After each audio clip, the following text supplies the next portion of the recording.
주님 내게 선하신 분 고와 같은 나를 구해 주의 자녀 삼아 주셨네. 주님 내게 선하신 분 내가 거를 남기시고 내자 세지 않으시네. 나 춤을 추네. 나 주께 외쳐. 나 주께 뛰네. 뛰어돌며 할렐루야. 선하신 분 선하신 분 선하신 분 주님 내게 선하신 분 매일 아침마다 주의 자비로 새 생명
사랑의 하나님 아버지, 한 주간도 저희를 지켜주셔서 감사합니다.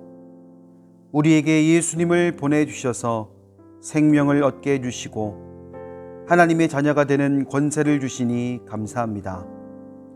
우리에게 소망을 주신 하나님, 어려운 시기를 살아가고 있지만 꿈을 꾸게 하시는 하나님만 의지합니다. 주님이 꾸게 하신 꿈을 이룰 수 있는 지혜와 능력을 주세요. 오늘도 정성껏 예배를 드립니다. 집에서 영상으로 예배를 드리고 있지만 성령님께서 우리 마음에 다가와 주셔서 하나님께 영광 돌리는 시간이 되게 해 주세요.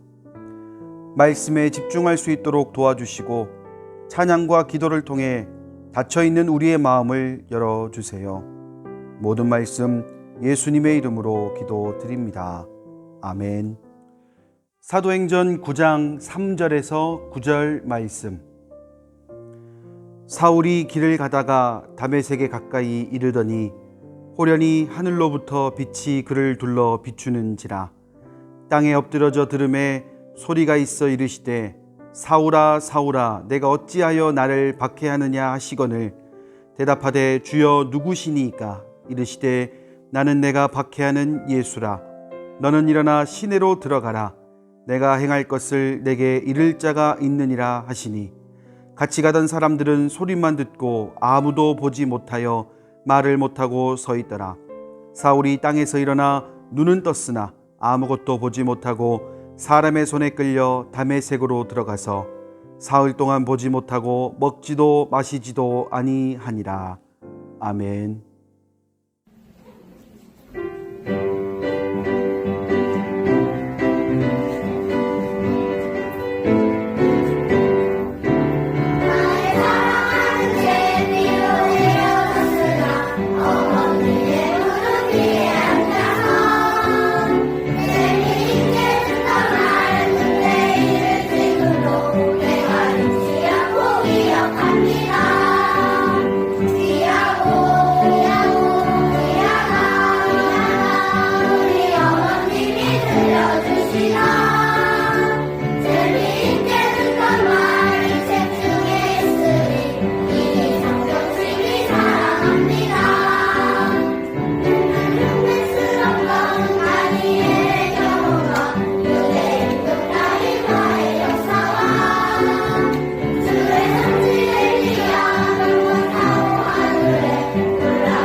사울은 예수님을 믿지 않는 사람이었어요.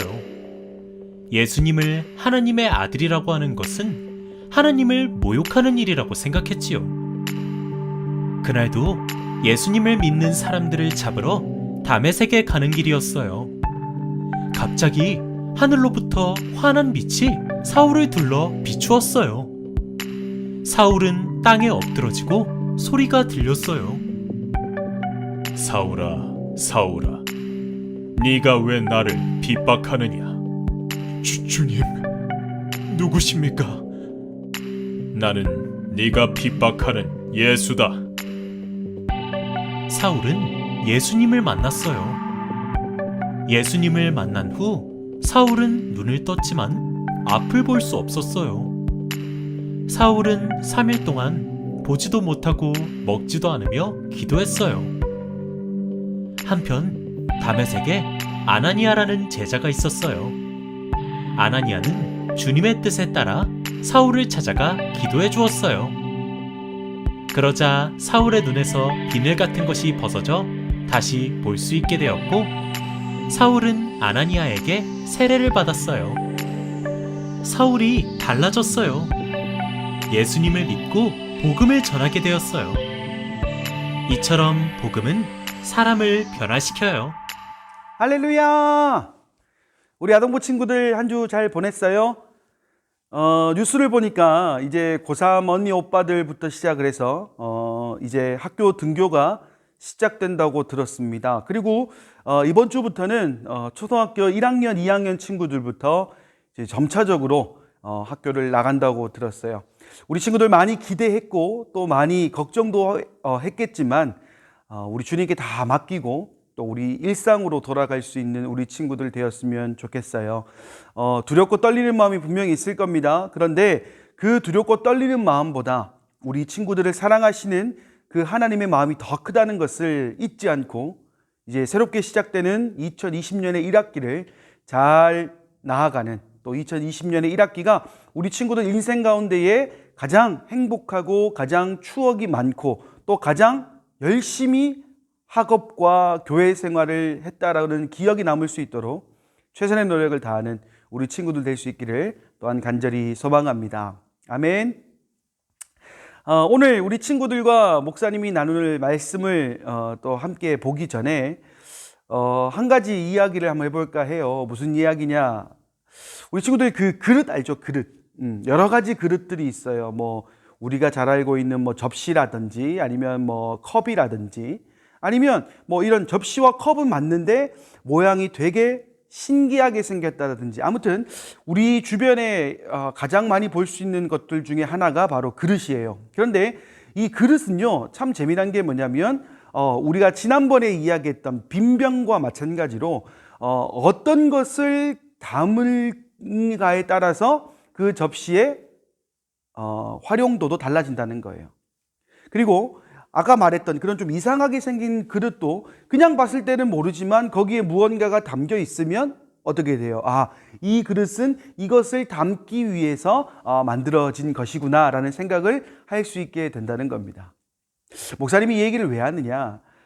우리 인생도 어떻게 보면요 그냥 그릇과 다를 바가 없는 것 같아요. 각자 개성이 다들 있어요. 뭐 어떤 친구들은 뭐 이렇게 예쁜 친구도 있고, 또 어떤 친구들은 마음이 예쁜 친구들도 있고, 또 어떤 친구들은 운동을 잘하는 친구들이 있고, 어떤 친구들은 또 뭐 성격이 되게 좋은 친구들. 우리 그냥 아동부 친구들만 쭉 봐도 다들 스타일이 다 달라요. 그런데 이 스타일이 다른 친구들이 살아가다 보면 고민이 들 때가 있습니다. 나는 어떤 걸로 하나님이 날 사용하실까? 나는 어떤 삶을 살아갈 것인가? 뭐 이런 고민들이 우리 가운데 있을 거라는 거예요. 그런데 우리가 알 수 있는 것은 아무것도 없다라는 겁니다.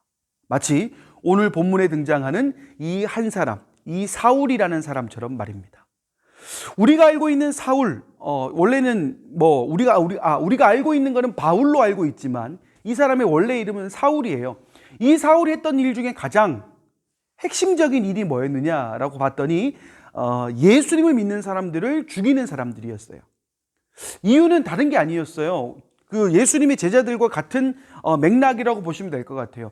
아니 메시아라고 하는 사람이 연약한 사람들, 약한 사람들의 친구가 되질 않나? 십자가에 달려서 죽지를 않나? 메시아라고 그들이 생각했던 메시아와는 정반대의 삶을 살아가는 그 사람이 메시아라고 얘기하니까 그 당시에 사울의 입장에서는 되게 화가 났던 거예요. 왜냐? 사울은요 성경에 대단히 능통한 사람이었어요. 그 누구보다도 성경에 대해서 잘 알고 있는 사람인데 그가 연구했던 성경, 그리고 그가 학문으로서 딱 정립했던 그 메시아와 너무 반대의 모습을 보이고 있으니까 사울 입장에서 그게 너무 화가 나는 거예요. 그러다 보니 예수님을 믿는 사람들을 죽이기 시작하는 거예요. 다시 말하면 예수님을 이제 앞으로 믿어야 되는데, 우리 하나님을 믿는 사람들이 이제 예수님을 믿어야 되는데 그 예수님을 믿는 사람을 죽이고 있으니 세상에 있는 그 예수를 믿는 사람들의 시선으로 사울을 봤을 때는 어떤 느낌이겠어요? 이 사람은 성경적으로 아무리 많은 지식을 가지고 있다 할지라도 희망이 없는 사람이다. 얘는 바뀔 수가 없어. 얘는 절대 변화될 수 없어. 라는 것이 그 당시 사람들의 생각이었을 거라는 거예요. 그런데 놀라운 사건이 펼쳐집니다. 우리 친구들 목사님과 말씀 나누기 전에 봤던 그 주제 영상에서도 나타나지만 이 사울이 변화가 되는 거예요. 예수님을 믿는 사람을 죽이고 예수님을 부인했는데 그 사울이 변화가 되는 사건이 바로 오늘 본문의 말씀입니다. 그런데 이 사울이 변화될 수밖에 없었던 가장 큰 이유가 뭐냐? 바로 그가 누구를 만났습니까? 그래요. 예수님을 만났다는 거예요. 그가 예수님을 믿는 사람을 죽이는 삶을 살아가는 그런 남들이 봤을 때, 예수님 믿는 사람들 봤을 때 전혀 희망이 없는 사람처럼 보였는데 그 사람이 딱 한 번의 만남 때문에 인생이 변했다는 거예요. 그리고는 자신이 평생을 들여서 죽이고 평생을 들여서 원망하고 평생을 들여서 비방했던 그 예수님을 위해서 살아가는 놀라운 전도자의 삶을 살아가게 되었다는 거예요. 그렇습니다. 우리 인생은 어떻게 될지 몰라요. 마치 그릇처럼 어떤 게 담겨질지도 모르고 또 어떤 게 담겨져야 내 가치가 있는지를 알 수 없어요. 누구처럼요? 사울처럼요. 그의 가치가 그런 가치가 있는 사람이었는데 그는 몰랐다라는 거예요. 그런데 중요한 것은 누구를 만났습니까? 예수님을 만났더니 그냥 아무것도 의미 없는, 아무도 희망을 갖지 않았던 그런 평범한 그릇인 줄 알았는데, 평범하지 않고 오히려 못한 그릇인 줄 알았는데 놀랍게도 그의 인생이 그 누구도 흉내낼 수 없는 엄청난 전도자의 모습으로 나아갈 수 있었다는 거예요. 살아가는 여러분, 우리도 마찬가지입니다. 우리도 그저 평범한 그릇들이에요. 우리는 평범한 그릇이 아니라 오히려 평범하지 못한 그릇일 수도 있어요. 그런데 우리가 예수님과 함께 한다면, 사울을 만나주신 그 예수님이 우리와 함께 한다면 저나 우리 친구들의 인생 또한 엄청난 반전을 맞이할 수 있다는 거예요. 비록 내가 지금은 뭔가 조금 내성적이고 운동도 잘 못하고 할 줄 아는 게 아무것도 없어 보이지만 그것이 중요한 것이 아니라 바로 인생 가운데에 예수님을 만나느냐 만나지 못하느냐가 더 중요하다는 거예요. 그런 점에서 우리 친구들은 예수님을 만난 사람들입니다. 예수님을 만났다는 것은요, 우리 친구들이 앞으로 무엇을 하든지 간에 그 하는 모든 것들을 누가 도와준다고요? 예수님이 도와주신다는 거예요. 그렇다는 것은 우리가 내가 가지고 있는 것이 적든 많든 상관없이 담대함으로 나아간다면 하나님께서는 그 길을 축복하시고 또한 바른 길로 인도해 주신다는 겁니다. 누구처럼요? 오늘 본문에 등장하는 이 사울이라는 사람처럼 말입니다. 우리 친구들 이번 한 주간 살아갈 때 특별히 이제 새롭게 1학기가 이제 오프라인으로 시작을 해요. 코로나 때문에 너무 힘들어. 나 어떡하지? 이런 게 아니라 나를 만나주신 그 예수님, 나와 함께 하시는 그 주님만 믿고 나아간다면 우리 친구들 어떤 어려움이 다가온다 할지라도 또 우리 친구들이 어떤 걸 가지고 있다 할지라도 그것과는 관계없이 여러분들을 형통의 길로 인도하시는 그 주님께서 평안의 축복을 또 우리 친구들이 상상할 수 없었던 그 엄청난 은혜의 자리로 여러분을 인도하게 될 줄 믿습니다. 이번 한 주도 이 믿음으로 살아가는 사랑하는 모든 아동부 친구들 되기를 간절히 소망합니다. 아멘.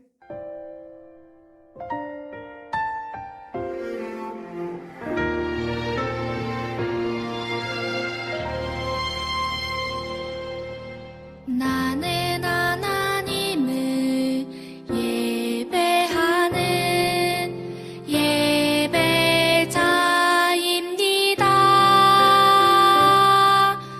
내가 서 있는 곳 어디서나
이제는 우리 주 예수 그리스도의 은혜와 하나님의 사랑과 성령의 교통하심이 주신 말씀대로 살아가길 원하는 사랑하는 모든 아동부 머리머리 위에 이제와 영원히 함께하옵시기를 간절히 축원하옵나이다. 아멘.